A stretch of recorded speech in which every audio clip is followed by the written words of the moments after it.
Halo sobat ngobras, mantas dan pantas. Jumpa lagi dalam acara pantas. Apa sih pantas itu?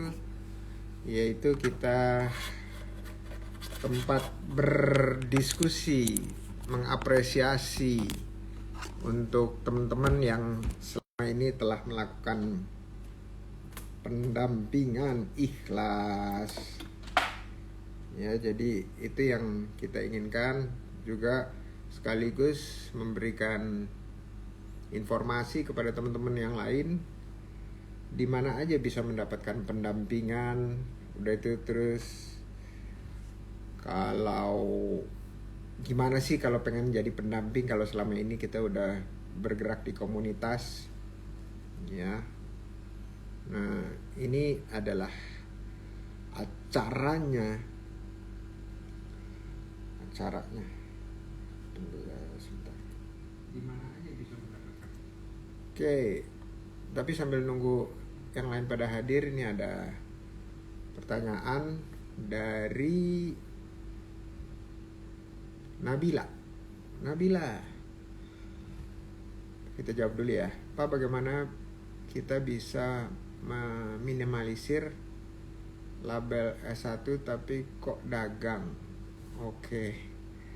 Saya jualan online tapi omset sudah di atas 15 juta per bulan. Masya Allah, keren Nabila. Tapi kadang sebel dengar keluarga, tetangga ngomong demikian. Oke Nabila, ini memang persepsi masyarakat, dan persepsi masyarakat ini terbentuk bertahun-tahun ya, bertahun-tahun. Jadi untuk kita bisa membalikannya itu juga perlu bertahun-tahun. Jadi kalau kita menyebut, kalau di OKOC itu kita menyebut siapapun yang mendatangkan penghasilan dengan kedua tangannya, itu mau dia sendirian, mau dia berdua, dia punya karyawan, asisten, mitra dan seterusnya, itu kita sebut sebagai pencipta kerja atau pengusaha. Ya, jadi kita tidak membedakan antara aktivitas dagang, aktivitas konsultan, aktivitas pemberi jasa lainnya. Itu terpisah-pisah, tapi kita sebutnya pengusaha aja. Kenapa? Pengusaha itu adalah yang mendatangkan penghasilan melalui kedua tangannya. Ya, dan pengusaha itu adalah pencipta lapangan kerja untuk dirinya sendiri. Jadi kita aktivitasnya apa gitu, kita nggak terlalu membeda-bedakannya, dan bahkan kita nggak mendefinisikannya seperti itu. Ya, pengusaha atau wirausaha, mau dia size-nya atau ukurannya mikro, kecil, dan kalau size-nya Nabila udah di atas 7 juta omset ya, itu udah mulai masuk ke kecil ya, menuju kecil ya. Kita mulainya dari mikro, tapi segala sesuatu usaha itu mulainya selalu dari mikro ya, dari sendirian lah, atau istilahnya kalau di tech startup itu dari garasi ya, dari garasi rumahnya. Garasi kalau di Indonesia bisa garasi mobil, bisa garasi motor. Kalau garasi mobil bisa berdua, bertiga. Kalau garasi motor ya berdua lah atau sendirian. Ya, jadi memang kita harus pahami bahwa persepsi yang terbentuk di masyarakat kalau kuliah itu kerja, pencari kerja. Ya, bukan kerja. Semuanya juga kerja, tapi pencari kerja. Dan kerja sama orang. Nah, kita di OKOC udah dari 5 tahun lalu, bahkan dari yang sebelum OKOC yang kita sebut sebagai Gerakan Pencipta Lapangan Kerja Min Arwono Foundation, justru mengajak para mahasiswa untuk memulai usaha mereka pada saat mereka bangku kuliah sekalipun. Kenapa? Karena kita ingin menyadarkan dan mengajak banyak orang bahwa ada loh alternatif selain mencari kerja, yaitu menciptakan lapangan kerja. Ya, jadi memang perlu proses. Dan S1 tapi kok dagang. Jadi itu pilihan. S1 itu bisa jadi karyawan atau bisa jadi pengusaha. Nah, Nabila memposisikan dirinya bukan jualan online, bukan, tetapi saya adalah pengusaha atau wirausaha. Kenapa? Karena saya memilih untuk menciptakan lapangan kerja untuk diri saya sendiri. Ya, bukan mencari kerja atau menjadi karyawan. Jadi itu pilihan, dan dua-duanya sah-sah aja. Tapi kita di OKOC selalu mengatakan bahwa menciptakan lapangan kerja sendiri itu adalah solusi untuk bangsa. Kenapa? Karena sampai saat ini yang lulus kuliah, ya baik itu S1 maupun diploma, udah di atas 1 juta, bahkan udah mendekati 2 juta yang menganggur. Ya, nah caranya adalah kita pastikan diri kita yang sarjana atau diploma itu punya penghasilan alias punya lapangan kerja. Caranya gimana? Ya kita dilatih dan didampingi usahanya dengan berbagai komunitas usaha. Udah itu terus kita mendatangkan penghasilan. Itulah yang kita sebut sebagai pencipta lapangan kerja. Ya, mudah-mudahan membantu Nabila. Jangan baper-baper ya, S1 kok pengusaha, ganti gitu ya. S1 kok pengusaha? Iya, kenapa? Karena S1 yang bukan pengusaha banyak yang masih antri kerja. Dan antriannya itu panjang luar biasa. Alias apa? Nggak berpenghasilan. Sementara kalau S1 dan pengusaha itu sudah berpenghasilan dari sekarang. Berapapun itu.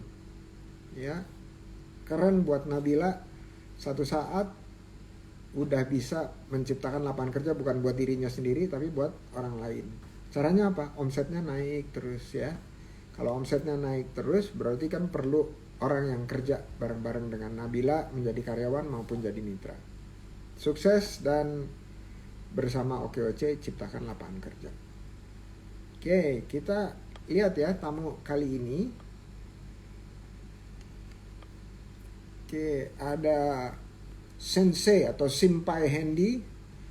Ini dia guru karate luar biasa. Dan ada lagi dengan Mak Ena ya. Mohon maaf terlambat tadi, salah lihat schedule. Mohon maaf. Oke, saya undang ya.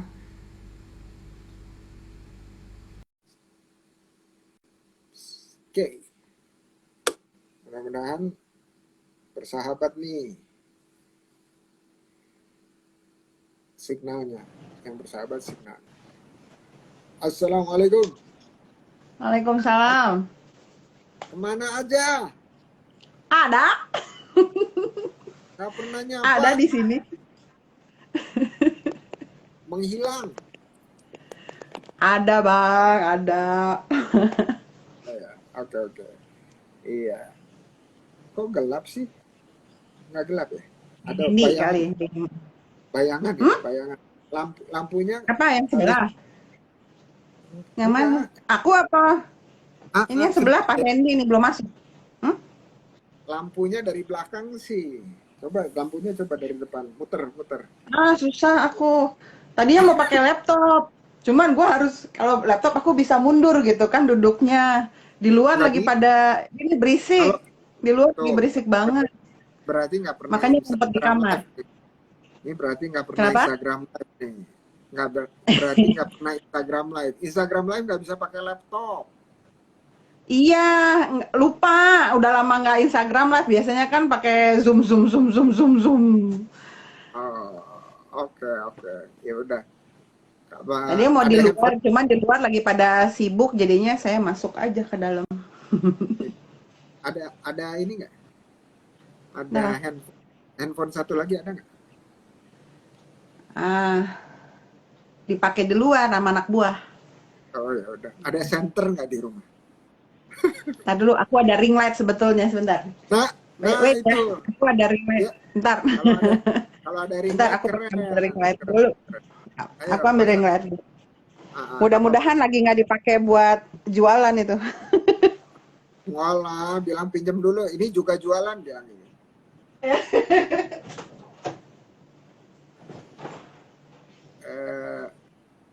Kenapa?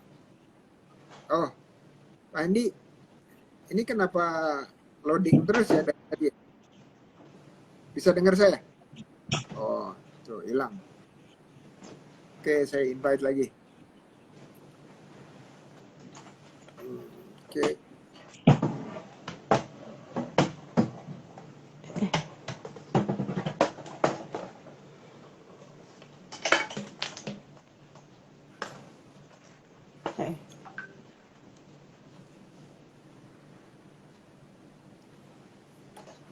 Oke.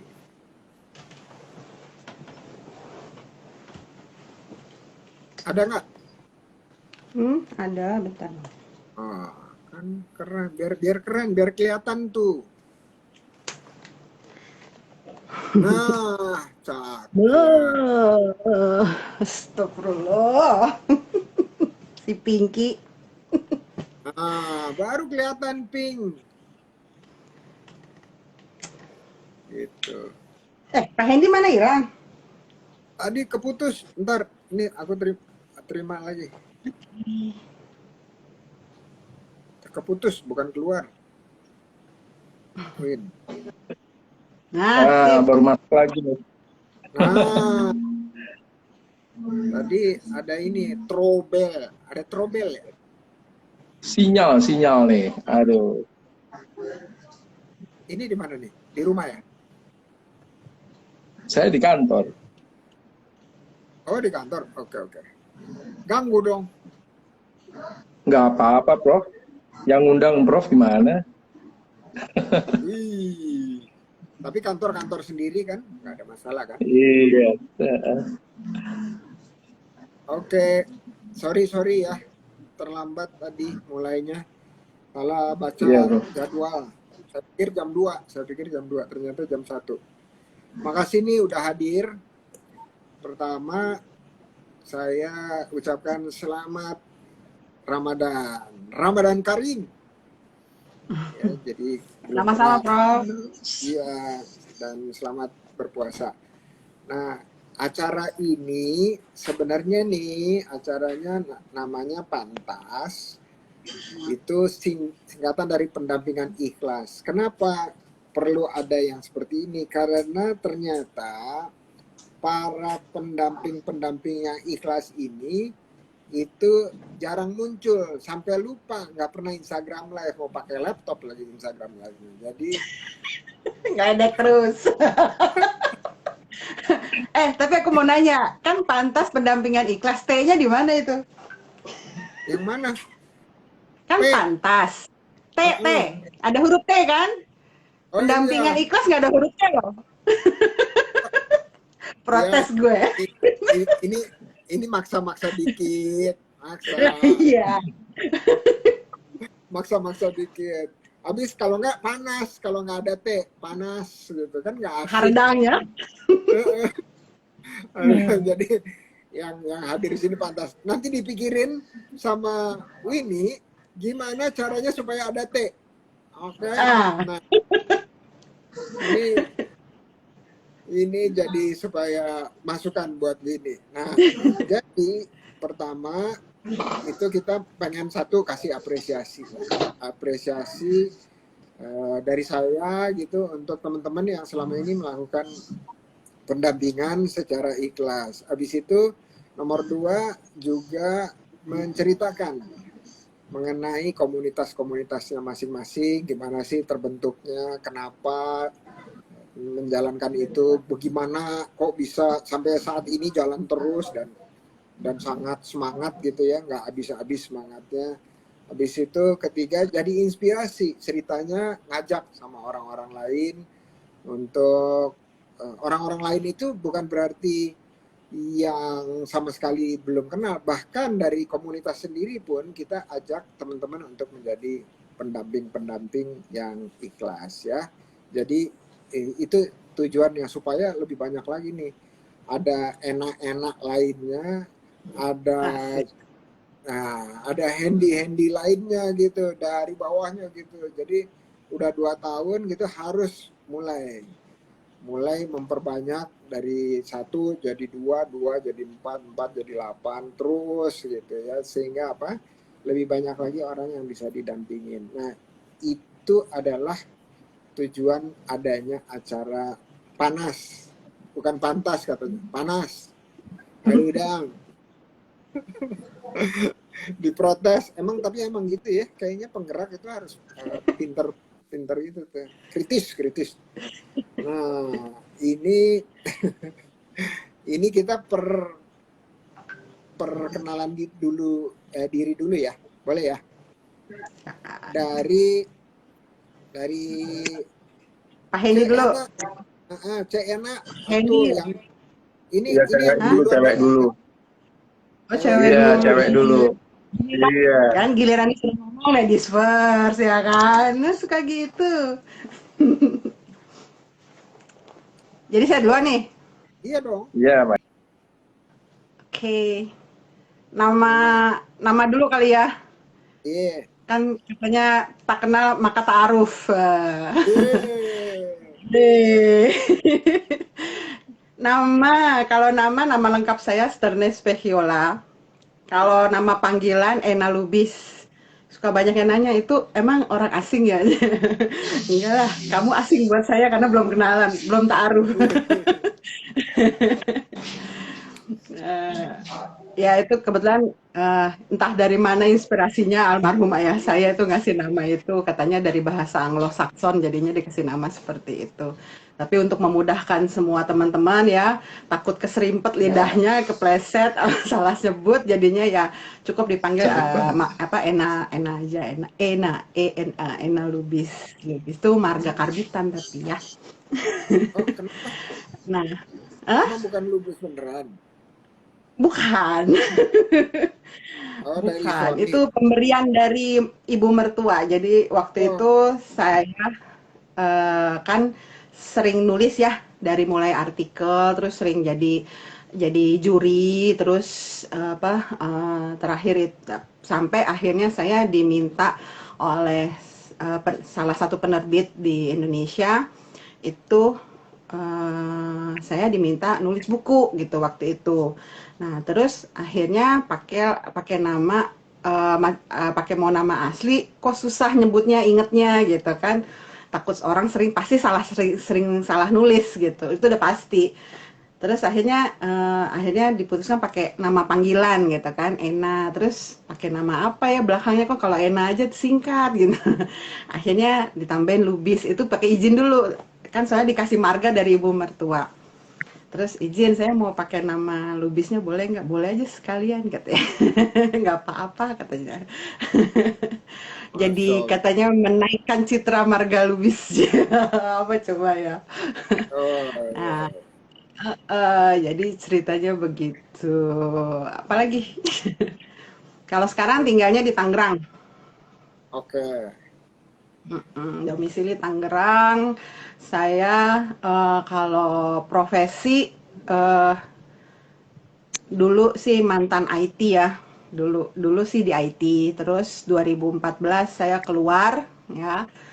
Setelah 20 tahun lebih bekerja sama orang. 2014 saya memutuskan keluar, wirausaha, jadi bos untuk diri sendiri kan. Terus ya yang kecil-kecilan gitu. Tapi ya alhamdulillah di pandemi ini saya hidup dari yang kecil-kecil itu gitu kan. Alhamdulillah gitu. Terus ya apa ya? Jadi selain punya usaha, saya juga berprofesi sebagai penyelia halal. Nah, ini nanti akan cerita panjang kita tentang si penyelia halal itu. Kenapa sih sampai mau jadi penyelia halal gitu? Oke. Ya, Tandemnya gitu. siapa? Tandemnya mana? Ya, Kenapa? Tandem Tandemnya siapa? Satu lagi yang selalu Bu Yeni. kemana-mana. Yeni. Ah, CS. iya. CS itu Kembar beda CS. ibu beda bapak. Kembar beda ibu beda bapak sama Mama Yeni. Ah, itu tuh lihat tuh Bu Matre katanya. Bu Matre Iya, hadir. Bu Matre. Siapa tuh yang nyaut tuh? Kenal bener Iya. tuh. Oh iya, Bu Matre hadir tuh, hadir orangnya. Udah lama nih. Ini cuman kalau kembarannya doang datang dia baru muncul lagi nih. Dia baru online. Lagi. Oke, oke. Ya, Thank you gitulah pokoknya. perkenalannya. Kalau untuk pribadi itu. Iya, iya. Thank you, thank you. Nah, Oke. jadi panggilannya apa nih? Seru nih, Ena. Mbak Ena, Bu Ena. Ada yang manggil Mama Ena, ada yang manggil Kak Ena, ada yang manggil Coach Ena, ada yang manggil Ma Ena, ada yang manggil Chef Ena. Terserah aja mana yang disuka. Asal jangan dipanggil Pak Ena ya gitu. Atau Oh iya. Uncle. No, I'm not the uncle gitu. Oke. Dalam konteks ini aku panggilnya coach deh. Kan penyelia ya. Penyelia itu kan coach ya. Betul ya? Boleh. Boleh ya? Kayaknya berat. Atur gitu. aja lah, terserah lah aku mah. Penyelia tuh bahasa Inggrisnya apa ya? Penyelia supervisor. Ya. Oh iya. Oke, oke. Sip. Nggak asik. Oh, panggilnya sup aja, sup. Gimana, sup? Sup. Ih, enggak banget sih. Kan supervisor, sup. Udah, main aja, main lah, gampang lah. Mana ya? Oke. Ya, Pak Hendi lah, Pak Hendi sekarang. Iya, oke, silakan Pak Hendi. Ayo Bang. Tapi Bang Hendinya lagi loading nih. Gimana nih? Jadi kena masih loading, diterusin sama Mbak Ena. Tuh. Dah. Oke. Bang Hendi, kayaknya nggak boleh di dalam ruangan deh Bang Hendi. Tuh, kan loading lagi. Nah, jadi saya mau cerita tuh, kenapa ada panggilan sup untuk supervisor? Ini udah oke. Belum. Oke, Bang Hendi, perkenalan Bang Hendi. Yes, Prof. Maaf nih sinyalnya nggak bagus nih di kantor nih. Kayaknya Jadi harus keluar deh ke parkiran gitu. nanti deh, karena di lantai 8 turunnya lama, nanti masuk lift mati lagi. Sekalian gitu loh, ke parkiran, ke jalan aja langsung gitu. Kalau Aduh, bisa buka jendela nggak? Bisa buka jendela? Oh iya, coba buka ya. Coba. Iya, walaupun berisik tapi. Nggak apa-apa. asal nggak lagi hujan gede aja Pak Hendi. Iya betul. Nanti kalau misalnya Kalau hujan air masuk semua. Nah. Jadi kalau jendela ketutup tuh biasanya signalnya biar tapi kalau dibuka lebih aman, lebih stabil lah, lebih stabil. Ini bagus. Iya. Tajam. Iya. Oke, Bang, silakan perkenalan, Bang. Ya, terima kasih Prof. Mbak Ena Lubis. Jadi nama lengkap saya sih Hendrat Moko, tapi biasa dipanggil Hendy. Biar mudah diingat. Jadi orang tua saya rupanya juga menyiapkan nama yang mudah diingat, seperti halnya brand, merek, harus mudah diingat, gitu. Saya udah punya cucu nih Prof. Jadi katanya kakek muda katanya. Ya alhamdulillah nggak apa-apa. Bang Hendy umurnya masih di bawah saya sekitar 3 bulan. Jadi masih bisa dibilang kakek muda. Kita 1 tahun. Bang, loading lagi nih. Jadi kalau udah dibuka jendelanya, sorry. Barusan loading sebentar. Lanjut Bang. Aduh, makin lagi. Saya lagi coba jalan nih keluar. Ya. Nggak apa-apa. Udah jelas ya, Prof? Keluar jendela berbahaya. Ada 8. Bahaya kalau keluar. Ya. Jadi saya juga mau mengucapkan selamat ulang tahun dulu nih ke Prof Indra Uno. Barakallah fi umrik. Wah, makasih. Iya, lupa. Iya. Barakallah fi umrik. Iya, ini Iya. lebih perhatian yang cowok daripada cewek emang. Biasa gitu biasa. Eh, Iya, Bro. Sensi. Iya. Saya oke. Saya lanjut ya. Iya. Jadi saya tinggal di Cempaka Putih, dekat Yarsi, dekat Universitas Yarsi. Nah, aktivitas saya selain ada kegiatan usaha, terutama di suplai tuku cadang untuk alat-alat berat di perusahaan tambang. Tapi sekarang lagi kalah tender terus nih, Prof. Jadi harus sabar-sabar ini. Terus jadi ceritanya jadi konsultan bisnis juga, Prof. Gitu. Ya. Dan kegiatan lain nanti yang kepingin saya highlight di sini, saya justru sekarang lagi mengembangkan Shotokan Karate Germany untuk wilayah Indonesia. Gitu. Jadi, nah ini saya benar-benar dari nol, saya babat alas, tapi dari situ saya justru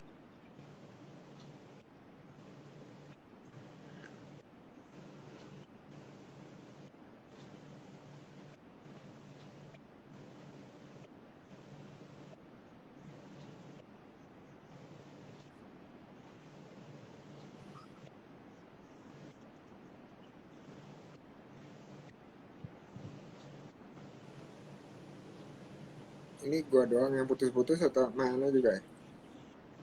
Pak Hendy-nya yang putus-putus Oh, loading. oke.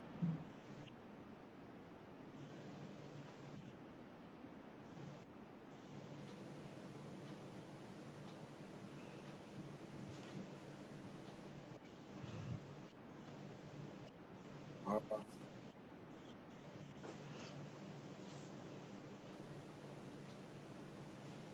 agak ngilu-ngilu gitu dengernya.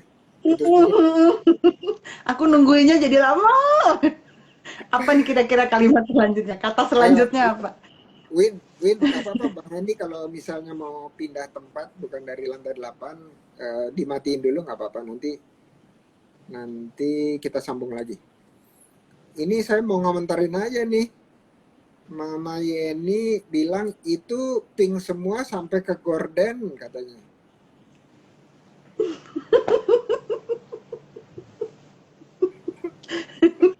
Tirik aja ya. Oh, heran gue.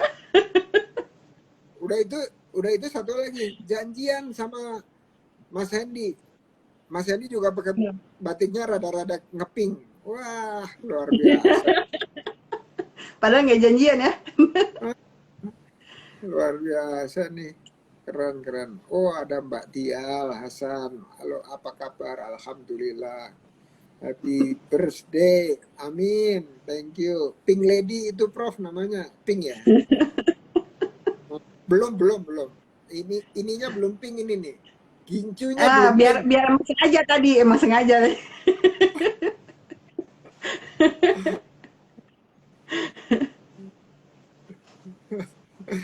Iya nih. Ini saya selama ini pakai IG aja terus bolak-balik sama Mama Mak Yeni. Nah, oke.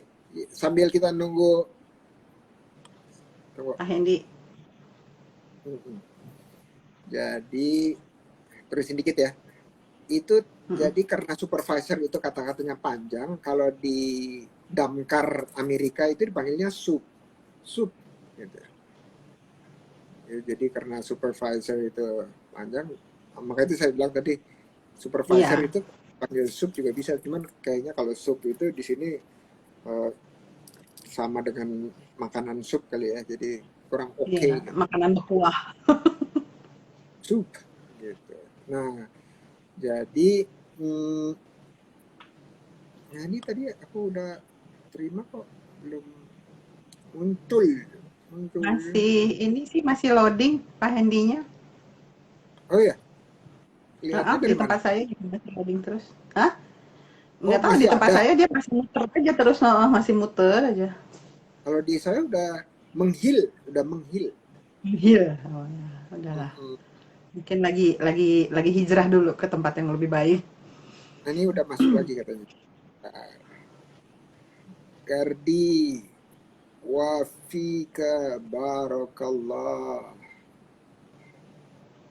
Mayeni wa fiki barakallah. Luar biasa. Tandem. Oke. Kita isi dikit deh dengan makna nyanyi gitulah. Ya.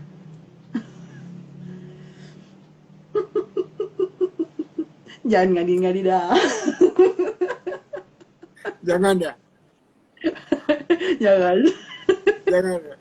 Berbahaya. Takutnya jadi 3 album.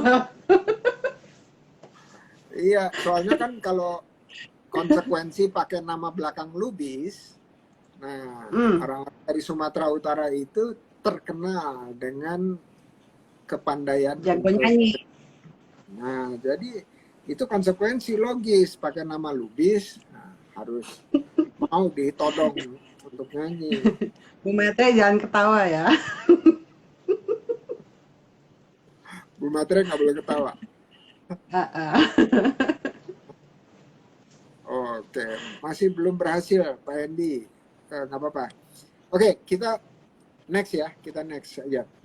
Nah, tadi udah perkenalan pribadi, terus kita di sini nggak usah bicarain usaha lah ya, usaha, tapi kita langsung bicarain mengenai ini, OKUC halal dan safety. Lahirnya gimana, kenapa, motivasinya apa, dan seterusnya.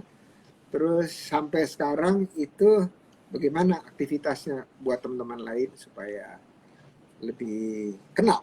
Tak kenal maka ta'aruf. Silakan, Aina. Oke. Jadi ini ya, mendongeng nih aku ya. Iya dong. OKOC Halal and Safety itu awalnya itu kan saya, Bu Matre, dan beberapa teman itu kan awalnya tuh kami aktif di LPPOM MUI sebagai kader halal. Jadi kita semuanya mendapatkan pelatihan khusus sebagai kader halal waktu tahun berapa ya? 2016 2017 gitu. Itu kita sampai berapa hari gitu di kantor LPPOM MUI di Bogor itu istilahnya digembleng lah ya tentang halal, mulai konsep halal seperti apa sampai dikenalkan bahwa halal itu nggak cuma sebatas ini dan ini gitu kan, ternyata luas, turunannya juga banyak, terus kenapa prosesnya seperti ini dan sebagainya, itu kita belajar di situ. Jadi akhirnya kita paham, ya terkejut-kejut sih ya, ternyata selama ini kita nggak tahu gitu. Akhirnya di situ ya kita jadi belajar kan. Ya, biasanya orang-orang yang dididik sebagai kadar halal itu pilihannya nanti begitu tahu dua tuh Prof, antara satu dia benar-benar totalitas mau menjalankan, dua oh iya ternyata berat ya, udah deh gue cukup tahu sampai di situ aja gitu loh. Jadi emang berat gitu begitu kita memang mau belajar, begitu sudah tahu ya awal-awal itu memang berat sekali karena ya ternyata ya konsep halal waktu itu untuk saya pribadi lah ya, untuk saya pribadi dan Bu Matre lah nih, kami berdua ini dulu kita tuh konsep pribadinya halal itu nggak seperti itu. Kita yang kita tahu tuh cuma sebatas oh ya kalau makan babi haram, kalau mabok haram gitu kan, kalau makan ayam halal gitu kan, ayam bukan yang diharamkan kan gitu. Padahal ternyata ayam aja masih bisa jatuhnya jadi tidak halal lagi walaupun mungkin tidak haram. Karena masalah apa? Karena misalnya cara motongnya gitu kan, atau bahkan bisa menjadi haram ketika dia menjadi bangke yang dimakan gitu kan. Nah itu gitu, jadi panjang tuh. Nah terus pas tahun 2018an itu tercetuslah lagi kita ngumpul-ngumpul di LPPOM itu, udah yuk kita bikin komunitas yang emang kita bantu untuk mengedukasi gitu kan, mengedukasi masyarakat tentang halal gitu. Karena kalau misalnya cuman kita aja yang tahu, ilmunya berhenti di saya gitu kan, di kita aja nih, di saya, di Bu Matre dan teman-teman yang ada di dalamnya. Nah tapi apa kalau kita menyebarkan, nah itu kan insya Allah ya orang jadi lebih tahu lagi, hitung-hitung dakwah lah istilahnya ya kalau buat saya gitu. Nah dari situ terus eh, adalah info nih, adalah masukan dari tim dari LPPOM ini bilang kalau yang ke masyarakat langsung udah banyak katanya gitu. Coba ini deh apa namanya tuh apa masuknya ke UMKM gitu kan. Karena justru yang penting itu ada di situ kuncinya nih gitu kan. Apa kunci dari halal haram makanan minuman yang dikonsumsi oleh masyarakat luas itu kan sebetulnya ada di UMK gitu kan. Karena mereka ini yang paling sering kita jajan gitu, bukan yang brand-brand terkenal gitu kan. Kalau brand-brand terkenal mereka jelas mereka udah pasti pakai logo halal kayak McD gitu ya atau KFC. Mereka sebelum jualan mereka udah pasti pakai logo itu. Kalau enggak orang pasti akan mikir-mikir mau masuk kan misalnya brand dari luar kan gitu ya. Nah, terus oh ya juga gitu. Kita harus mengajarkan ke UMKM. Makanya waktu itu kebetulan aku kan teman kuliahnya IIM. Satu kampus kami gitu, satu jurusan pula gitu. Nah, Oh ya, terus apa tuh? teknik informatika. Oh iya iya iya betul. Dia jadi tukang Terus IT, yang ini jadi mantan uh, tukang IT. nah terus uh, ngobrol lah sama Iim. Im kalau misalnya aku mau bikin komunitas apa mau bantu OKOC untuk masalah pendampingan halal gimana gitu kan, masalah edukasi halal. Terus idenya dari Iim waktu itu bikin komunitas aja mak gitu kan. Tapi kan kalau komunitas apa di OKOC kan berarti saya harus mendampingi UMKM untuk dagang atau nyuruh orang untuk mau jadi wirausaha gitu. Sementara saya nggak bisa gitu. Nggak bisanya bukan apa-apa, saya sudah punya komunitas lain yang memang bergerak di bidang yang sama gitu kan. Saya nggak mau overlap kerjaan gitu. Ya udah terserah lu lah, lu yang ngatur katanya gitu gitu. Ya udah kita atur-atur. Teman-teman saya juga sama. Ya ini juga sama punya komunitas lain juga. Kami aktif di banyak komunitas kebetulan. Nah, terus akhirnya terbentuklah OKOC Halal. Tadinya mau OKOC Halal aja, terus masukkan lagi. Waktu itu rame-rame ngobrol sama Bang Mule segala macam. Pakai safety dong gitu kan, kalau makanan nggak cuman halal gitu kan harus ada safety-nya juga. Oh ya juga gitu, kebetulan saya sama Yeni juga apa kami ini istilahnya certified GMP gitu, apa good manufacturing process ya gitu. Jadi untuk keamanan pangan gitu, kami tuh aktif di keamanan pangan juga. Nah akhirnya ya sudah deh kita bikin gitu. Nah tapi kami ini hanya mencari kader, jadi apa nyari kader untuk bantu kita nyebarin ilmu nih gitu. Ilmunya tentang ilmu halal dan ilmu safety. Dan ini ternyata nggak gampang di OKOC.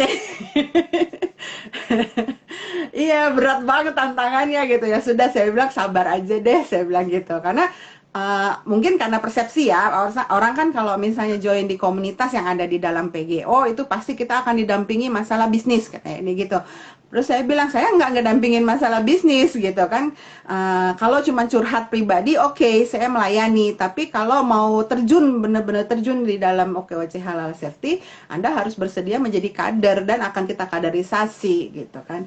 Nah mencari kader itu ternyata bukan hal yang mudah gitu, sampai sekarang aja juga sulit ya, belum terlalu banyak kami punya member atau belum banyak ada kayak temen apa Sohib tuh, Sohib kita kan di OKOC Forever kan gila tuh, mantap jiwa kan membernya, karena memang apa Eda Esti tuh dia aktif sekali dia kan gitu. Karena itu Salut. di sini tulisannya lupa. Jumlah komunitas berapa Kenapa? lupa tulisannya. Iya emang. Jadi saking gue nggak jadi kayaknya kemarin itu yang terdaftar udah lumayan ya, tapi memang nggak nyampe 100, cuman yang aktif tuh ya nggak nyampe 10 gitu. Karena emang susah untuk orang yang mau benar-benar concern istiqomah di halal ini memang susah karena kan satu jujur aja saya sama Yeni semuanya masih pakai biaya pribadi Prof ya dari mulai kami ikut pelatihan halal itu biayanya aja udah 3 hari itu udah 2,5 juta terus ikut ujian penyelia halal itu biayanya udah hampir 2 juta ya gitu itu semua kami ini apa namanya eh ya ini tuh lu, 4 katanya lu lagi gitu Pakai iya jadi oh ya emang berat gitu kan orang tuh rata-rata mundur hah jadi harus bayar lah masa saya harus biayain gitu saya mau dapat duit dari mana gitu ya terserah kalau mau ikut ya silakan ini sendiri karena apa saya akan membantu nanti untuk kita akan mengkaderisasi orang. Nah, terus kegiatannya ngapain aja kan orang banyak yang suka nanya gitu. Ya, kami di sini saya sama teman-teman di OKOC Halal Safety ya kerjaannya ya mengedukasi masyarakat tentang halal terutama ke UMK ya gitu. Ya nggak cuman alhamdulillah saat ini tidak hanya ke teman-teman yang ada di internal PGO, tapi juga di luar PGO kami banyak bergerak sampai ke sekolah-sekolah bahkan level SD. Ya, jadi saya mengenalkan tentang ini loh makanan yang halal seperti ini, terus keamanan pangan tuh seperti ini gitu. Jadi sering diundang juga tuh ke SD-SD, ke SMP-SMP sampai ke level universitas ya. Terus ada juga ke komunitas-komunitas di luar. Terus kami juga alhamdulillah sampai sekarang saya sama Yeni itu aktif untuk memberikan pendampingan ya sebagai penyelia halal. Nah ini ada yang berbayar sampai ada yang gratis juga gitu kan. Kalau untuk pengusaha mikro biasanya saya gratisin gitu. Kecuali kalau saya harus datang ke lokasi itu biasanya saya minta uang transport gitu. Itu wajar sih ya. Nah, terus kalau misalnya levelnya udah yang lumayan gitu, mereka minta pendampingan halal ya itu ada yang berbayar juga gitu kami gitu. Bukannya apa-apa karena masalah tanggung jawab. Kenapa sih kok jadi penyelia halal harus dibayar ya? Karena masalah tanggung jawab pekerjaan. Karena itu jadi job ya, Prof ya. Jadi penyelia halal itu tanggung jawabnya kan dunia akhirat nih. Terus kerjaannya banyak gitu. Kerjaannya bukan cuman ngasih tahu ini halal ini enggak seperti itu. Jadi itu sampai kami tuh harus ngaudit secara internal di tempat mereka gitu kan apakah sudah sesuai dengan kriteria halal. Terus memberikan edukasi ke owner sampai ke anak-anak pegawai-pegawainya perihal tentang cara pengolahan makanan yang baik dan benar plus halal. Jadi halalan toiban. Jadi nggak cuma halal nih. Jadi aktivitas kami sebenarnya banyak gitu. Selain ngadain webinar juga kami akhir-akhir ini memang setahun terakhir kami lagi jarang webinar. Karena kami lagi banyak ngasih pendampingan langsung gitu ke lapangan ke teman-teman. Jadi sampai ke perusahaan-perusahaan kan ada yang importir juga gitu. Mereka minta pendampingan halal gitu. Bisa nggak sih produk kita ini gitu masuk ke Indonesia terus dapat sertifikat halal? Oh lihat dulu materialnya apa, bahannya apa gitu. Jadi yang kami handle saat ini bukan cuma sekedar makanan minuman, Prof. Ada obat, kosmetik, terus resto, paling banyak resto ya, resto dan bakery itu paling banyak, alhamdulillah. Terus sampai ke kayak alat-alat berat kayak pembuat es ya, kayak gitu-gitu tuh kita handle juga gitu. Nah, terus kalau resto itu malah ya ini tempo hari sampai ngurusin yang jaringan resto gitu, jaringan resto sushi dia. Tuh jadi parfum tuh kita pegang juga gitu ada gitu. Jadi kita ngasih pendampingan ke mereka apa sih gitu bahan-bahan yang sensitif gitu kan yang sebaiknya tidak digunakan gitu kan supaya lebih mudah pada saat pengurusan halalnya gitu. Karena banyak orang kayak nggak yakin aja sih kalau produk saya halal gitu, apa kalau produk saya ini masa saya kan muslim gitu kan. Saya kan muslim, saya pasti paham halal. Itu adalah fenomena yang terjadi di tengah masyarakat tuh, Prof, gitu.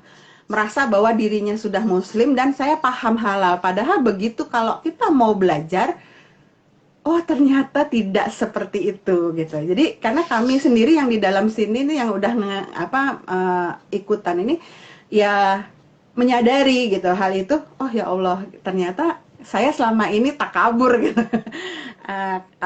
Sombong amat gue bilang gue tahu gitu, mentang-mentang saya muslim padahal saya belum berilmu. Saya muslim tapi saya belum berilmu. Ketika kita mulai belajar untuk mencari ilmu baru kita tahu. Nah itu, nah jadinya kita membantu teman-teman banyak ya, alhamdulillah sih sampai sekarang kita masih ngasih pendampingan gitu loh. Masya Allah, Masya Allah.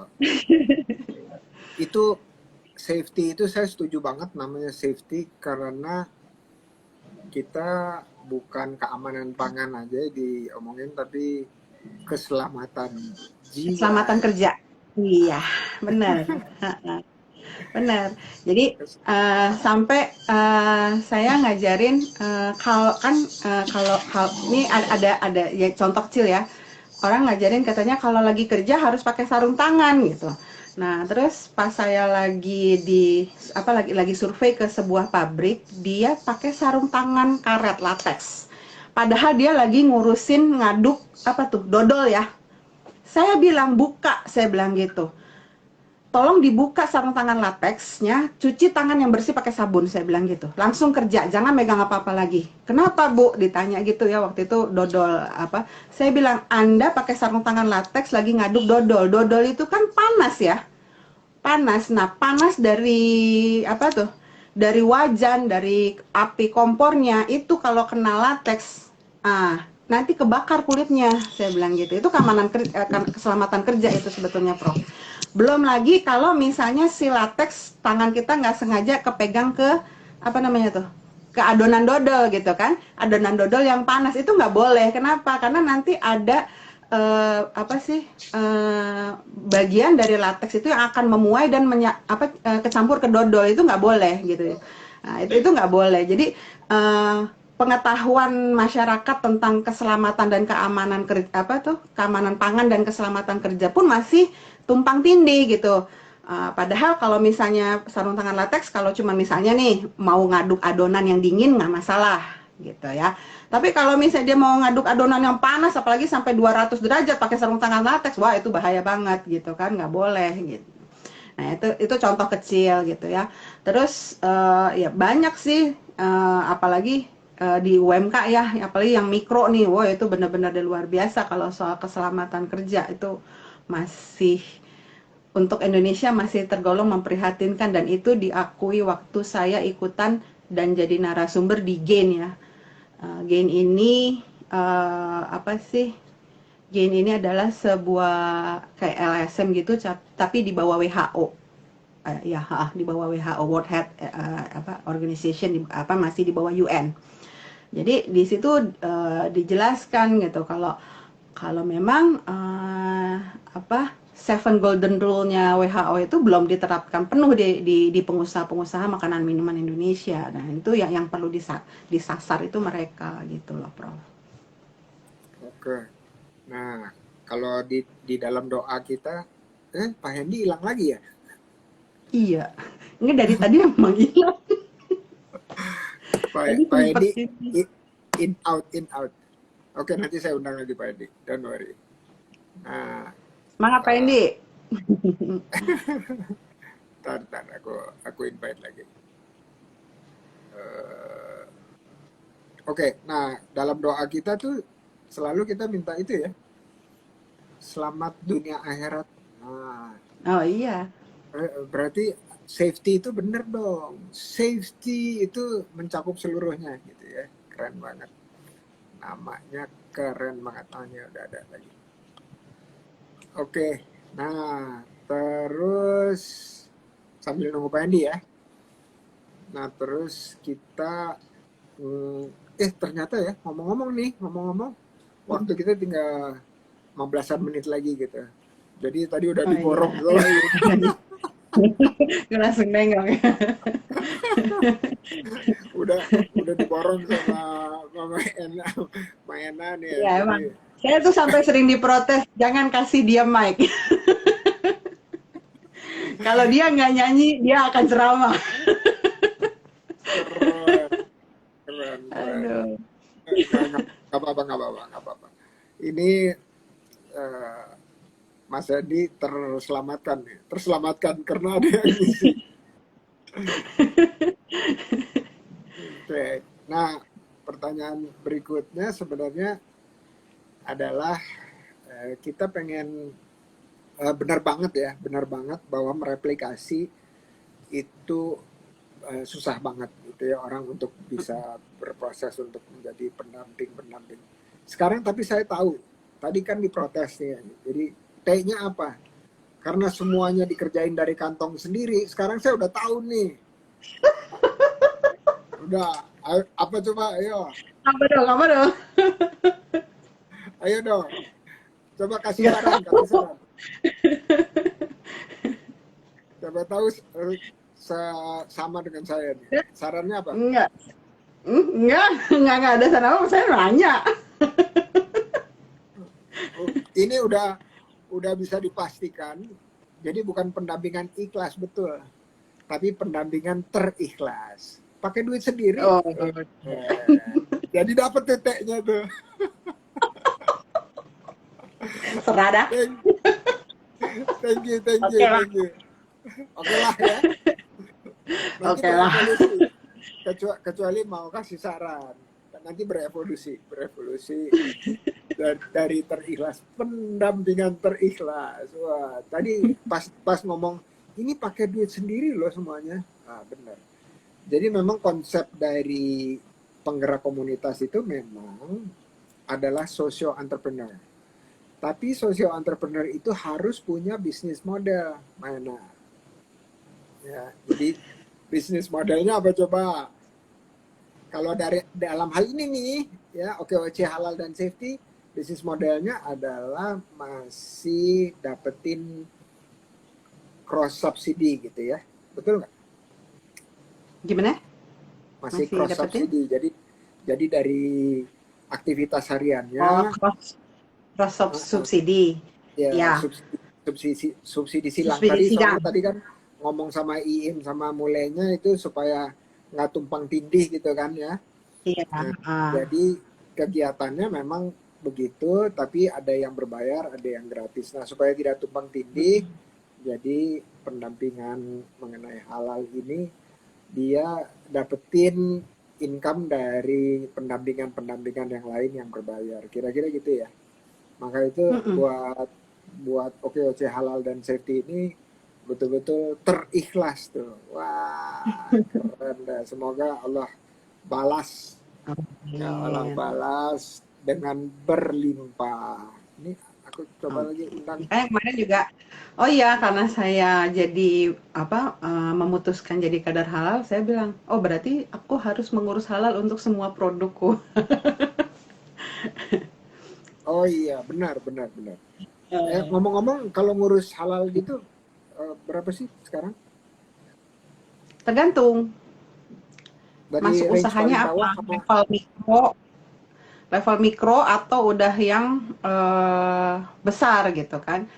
Nah, kalau sekarang malah berdasarkan aturan yang baru itu bisa ada namanya halal self claim. Jadi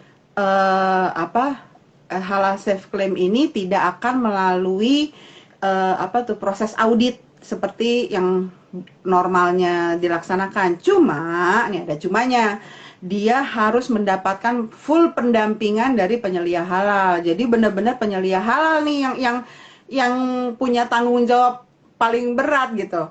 Sebetulnya saya nggak setuju karena jadi saya berasa ketumpuan gitu. Kan kalau biasanya kan nanti diputuskannya oleh dewan fatwa ya, oleh komisi fatwa, nanti mereka ada sidang fatwa baru ditentukan bahwa produk A memang halal. Nah, kalau di halal self declare ini nanti yang punya tanggung jawab besar itu yang menentukan bahwa produk ini halal atau enggak itu ada di penyelia halalnya yang memberikan istilahnya semacam apa ya, kayak kata belensil lah gitu loh. Nah, jadinya ya berat banget sebenarnya gitu tanggung jawabnya gitu. Makanya saya kalau misalnya ada yang halal self declare, saya mikir-mikir lagi. Minta ke saya gitu kan, dia mau halal self declare. Aduh. Saya jujur berat gitu kan, bukannya berat apa-apa. Oh, itu tanggung jawabnya bukan boleh aja sih gitu, nggak masalah gitu. Saya cuman terakhir itu saya sama Yeni itu kami sepakat bahwa kalau misalnya ada yang mau ngurus halal self declare bersama kami berdua itu harus teken kontrak. Teken kontraknya apa gitu? Bener-bener harus sama-sama mau apa namanya itu uh, mau menjalankan proses halal yang sebenarnya di usahanya. Kenapa? Karena kalau dia sampai miss sedikit, kita kena dosanya gitu loh, Prof. Itu yang berat gitu kan. Makanya harus di bener, kami nggak mau asal ya. Bisa aja sih sebenarnya, apalagi udah deh yang penting bisa halal saya bikin, lu gue bayar aja berapa juga, banyak Prof, banyak yang kayak gitu. Bahkan ini saya buka-bukaan aja, ada beberapa produk impor yang udah japri saya, itu mereka bersedia bayar saya berapa aja, yang penting mereka dapat sertifikat halal cepat katanya gitu ya. Terus saya bilang ya nggak bisa gitu, ada prosesnya, saya harus cek dulu beneran halal apa enggak, saya bilang gitu. Dan mereka langsung nggak mau mundur gitu, mereka nggak mau lewat yang ribet-ribet gitu kan, nggak mau yang macam-macam. Ya udah, kalau memang nggak mau terserah, saya nggak mau nanggung dosa istilahnya ya, saya pribadi gitu kan. Ya kalau mau ya itu kalau mau gelap mata ya bisa aja saya iyain gitu, lumayan gitu kan, dapat duitnya lumayan gede gitu. Cuman ya nggak seperti itu kan caranya gitu kan. Ngapain ngurus halal kalau caranya nggak halal gitu. Ya seperti itu sih, Prof. Oke. Ini ternyata Pak Hendy ada kendala, jadi nanti ini kayaknya rezekinya OKOC halal dan safety nih. Nah, jadi Ngomong sendirian ini dong gue. enggak, supaya ngomongnya nggak sendirian, yang dari tadi ngetik-ngetik banyak tuh aneh Oh, undangan, ya ini aneh undangannya kembaran nih. beda bapak beda ibu. Ya masalahnya satu, dia pakai kerudung ya itu. Biasa serabutan tuh kan, diadepinnya ke Ya nah. Allah, aku tidak berdandan. Sarah sendiri kenapa ngetiknya banyak-banyak, jadinya diundang. Kapok loh. Masih bro, kaget. Oke, iya. Nah, ini kita kira-kira masih ada 5 menitan lagi. Ini sekali lagi saya apresiasi. Oh, pakai mukena. Tuh. Pakai mukena tuh, coba sampai Prof.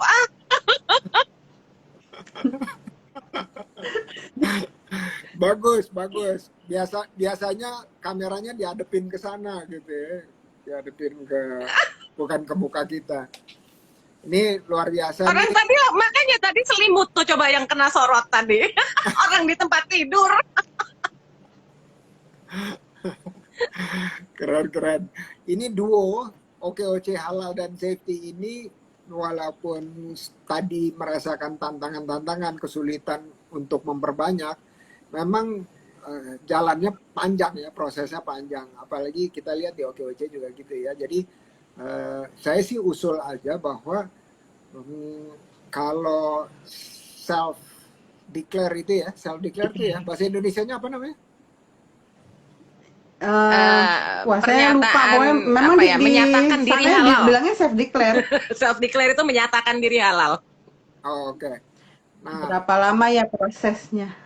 Itu cocok banget sama orang-orang yang bilang gua kan muslim, gua bisa dong self-declare kayak gitu ya. Jadi cocok banget. Tapi kalau kita tahu SD itu kan ada 6 tingkat tuh, kelas 1 sampai kelas 6. Boleh aja Ya. self-declare, tetapi ini loh patokan-patokannya seperti 7 top lah. 7 Oh, top itu kan iya. ada tahap 1 Mm-mm. sampai tahap permodalan yang tahap ke-7 gitu di OKOC. Nah, jadi di halal dan Ada safety itu levelnya. iya bisa bikin anak-anak tangganya. Jadi orang bilang, oh iya kalau mau self declare gimana? Oh iya level 1 sekian, level 2 sekian, level 3 sekian, dan seterusnya. Jadi edukasi juga buat masyarakat dan kita kita memudahkan kita melakukan pendampingan. Itu aja usul. Ada syaratnya, Prof. Udah Kalau untuk dilaksanain sih self Prof declare itu. itu sudah Makanya ada kita sering ketentuannya posting dari di pemerintah, YouTube, ada di TikTok syaratnya. gitu. Jadi dia memang Karena tidak bisa yang saya sasar semua sekarang adalah usaha justru yang generasi kompleks muda. ya. Jadi Makanya dia saya main hanya bisa TikTok berdua untuk ini. usaha-usaha yang Saya sama pengolahannya IG, maaf ya. sederhana. Maaf ya. Ini dua-duanya Kan bicara. ngoceh kan? Aku jadinya ngoceh kan? Ini stop, dua-duanya bicara. Jadi nggak bisa dengar. Emang nggak bisa Saya nggak dengar? kelihatan Mama Ena. Mana Nggak Mama dengar aku. Enanya? Ini di tempat saya masih Pak Hendy muter-muter gitu. Oh, oke Kenapa oke. ya? Ya. Jadi dua-duanya ngomong karena saling nggak bisa dengar gitu. Nah sekarang saya Mm-mm. Nggak bisa lihat. Saya nggak bisa lihat Ena. kalau aku bisa lihat nih. Jadi kita satu-satu dulu ya. Hmm. Ya. Sekarang ini dulu ngomong. Ayo, Maena yang pink Ah, diam dulu. Diam dulu. Jadi self declare itu ada ketentuannya, sudah ada aturannya juga di peraturan Menteri Dia Agama, ngomong Prof. apa Nggak sih? bisa sembarangan. Ada batasan-batasannya untuk self declare. Nah, jadi dia usahanya itu hanya boleh yang pengolahannya itu tidak kompleks lah ya. Dari mulai manual sampai semi otomatis. Nah, kemudian hanya punya satu outlet, tidak boleh lebih. Kalau lebih dari satu outlet, maka dia tidak bisa masuk self declare, harus masuk pengurusan reguler. Nah, kemudian produknya itu tidak lebih dari 20. Itu ketentuannya. Oke. Jadi nggak bisa sembarangan dan dia harus didampingi oleh ada yang namanya pendamping produk halal. Nah, pendamping produk halal itu selain penyelia halal, jadi ada dua. Ada penyelia halal, ada pendamping produk halal. Nah, pendamping produk halal ini institusi yang punya Oh, izinnya. Jadi dia orang-orang yang ditugaskan oleh institusi. Sekarang itu kampus-kampus yang udah mulai mendaftar untuk menjadi PPH itu dari kampus-kampus dari ormas-ormas. Gitu. kalau bisa nggak di OKOC bikin pendamping halal lebih mudah dari penyelia kan? Tanggung jawabnya lebih gede tapi ya. Nggak apa-apa. Karena dia mendampingi langsung loh. Ya bisa aja Kak, tapi harus ada izin yang jadi kita harus mendaftar Prof secara institusi. Harus ada izin dulu dari kita mendaftar dulu di BPJPH. Nah, kalau itu Maena urusannya nanti Prof. Oke. Kalau memang OKOC halal mau didaftarkan jadi PPH, Maena urusannya. Maena Hadir. daftarkan OKOC halal dan safety jadi PPH. PPH. PPH. Jadi institusinya. Iya, mau nggak? Duit Ada lagi. budgetnya nggak? Nanti saya ngomongin dulu ya. Karena gini kalau yang Urus itu dia legalitas. harus sudah punya lembaga Bu Matre apa nih, Prof. sih? Lembaga resmi tuh ya, Prof. Sementara kan kami ini kan masih berupa komunitas gitu loh, belum punya lembaga hukum yang apa yang resminya gitu, belum tadinya kan rencananya mau bikin yayasan sendiri, cuman ya ada beberapa kendala, akhirnya ya udah dipending dulu deh nanti gitu loh. Jadi untuk apa? Karena ya gimana yang aktif cuman 4L tadi gitu kan, lu lagi kalau mau bikin yayasan kan agak repot nantinya gitu kan. Jadi ya daripada bikin webinar mau ya, Maena ya, mau nggak? kalau webinar silakan. Kita Ya, sering kok bikin webinar. Kemarin saya baru 2 minggu yang sebelum puasa saya bikin webinar untuk ini, untuk apa namanya tuh, untuk apa ngasih ngasih informasi tentang yang baru di komunitas yang satunya gitu. Oh, nggak apa-apa, nggak Karena apa-apa. kan Dijadiin satu juga nggak apa-apa kok. Dijadiin satu juga nggak apa-apa. iya, karena kebetulan saya aktif di beberapa komunitas di Tangerang yang kebetulan banyak kan tuh pengusahanya mikro gitu. Nah, sekarang itu pengusaha-pengusaha mikro ini nih lagi benar-benar yang jumpalitan gitu kan. Ya banyak pengusahanya, bayarnya nggak ada gitulah. Oh, oke. Kalau Sama gitu, sih sebetulnya di mana-mana. kalau gitu kita bikin webinar sekali lagi. Kalau bisa sih di bulan puasa. Udah itu buat yang kemarin dengerin tuh yang banyak mikro, tapi belum ada saluran marketnya, kita bikin co-branding aja. Co-branding kan ada beberapa komunitas, jadi ada 1, 2, 3 komunitasnya mana. Udah itu terus taruh juga OKOC Halal Safety, terus taruh juga OKOC Indonesia. Jadi kita beramai-ramai dengerin informasi yang satu mengenai topik yang sama. Nanti aku minta Winnie untuk arrange ya, supaya kita ketemu sama program. Ya ini langsungnya, hayu. Program. Nah, jadi masih belum bisa dengar ya. Tapi tadi kelihatannya Mayana buka itu Aku ya. Aku buka di laptop tadi. Cuman kan Bisa ada kelihatan delay ya? suaranya. Iya betul Hah? betul. Oke. Nah, ini udah terakhir banget dari aku. Ending. Aku minta kalimat penutup aja dari Mak Yeni sama Maena. Mak Yeni dulu deh. Mak Yeni silakan. Ini dulu. Nah, Penutup untuk teman-teman UMKM semangat, kuliner itu relaksasi untuk pengurusan sertifikat halal hanya sampai 2024. Sementara proses pengurusan itu dibilang sulit itu tidak, tapi dibilang mudah juga tidak, karena persiapan dokumen yang memakan waktu banyak waktunya di sana termakan untuk persiapan pengurusan dokumen untuk pengurusan halal. Nah, jadi lebih baik dari sekarang teman-teman mulai belajar apa saja yang harus dipersiapkan. Bisa kontak Maena, bisa kontak saya, kami bisa di DM di IG jika memang ada perlu ilmu-ilmu yang perlu ditambah gitu ya, untuk supaya persiapan tersebut. Semangat, semoga Allah mudahkan pengurusan sertifikat halal untuk usahanya semakin maju. amin ya robbal alamin. Makasih Mak Yeni. Sekarang giliran Mak. Sama-sama, Prof. Ya, udah diborong sama Yeni tadi. Udah diborong katanya sama Yeni. Nggak apa-apa. Oke. Kalau dari saya ya buat teman-teman, terutama yang usahanya masih mikro, usahanya masih kecil katanya gitu ya, jangan putus asa. Yang namanya usaha memang ada turun, ada naik gitu kan. Nah, terus apalagi kalau kita mau mau maju. Kalau mau maju ya berarti harus ada konsekuensi untuk itu gitu. Halal ini ngurusin safety emang nggak gampang ya. Saya nggak akan bilang halal dan safety itu mudah gitu karena masalah kebiasaan ya. Makanya memulai halal dan safety ini lebih baik mulai dari diri sendiri dulu dengan merubah kebiasaan kita sehari-hari dulu.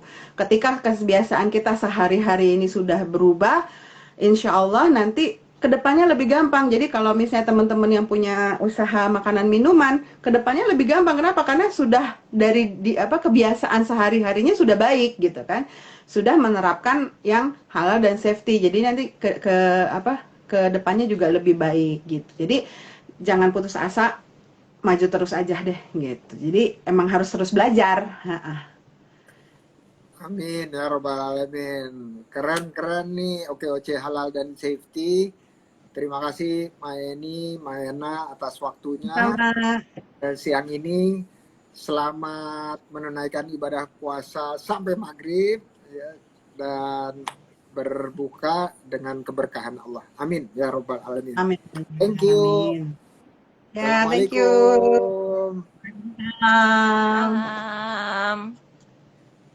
Oke, itu tadi kita ngobrol-ngobrol dengan OKOC Halal dan Safety. Ya, harusnya tadi satu lagi dengan OKOC Export Mas Hendy, tapi ada kendala, nanti kita bikin lagi karena banyak sekali pertanyaan mengenai OKOC halal, juga OKOC ekspor. Ya, jadi halal dan ekspor itu topik yang menurut saya prioritas-prioritas di 5 besar gitu ya, selain pasar dan bagaimana kita mulai melakukan pertumbuhan usaha, pendampingan dan seterusnya. Terima kasih teman-teman yang udah hadir di sini. Gardi.id, thank you. Mayeni Umi MDN, Medan. Oh, Sorpio Kinclong, Masya Allah. Thank you semuanya. Sekali lagi, sampai jumpa. Kalau pantas ini sekarang dapat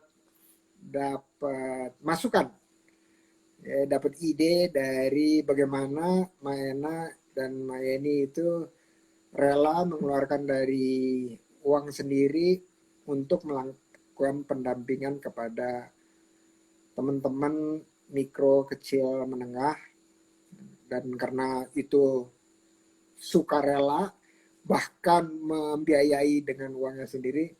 Ini tulisan ini jadinya pendampingan terikhlas. Biar ada katanya, biar ada T-nya. T-nya di mana gitu ya. Ternyata terikhlas lahir dari sharingnya Mayena. Thank you. Sampai jumpa. Assalamualaikum.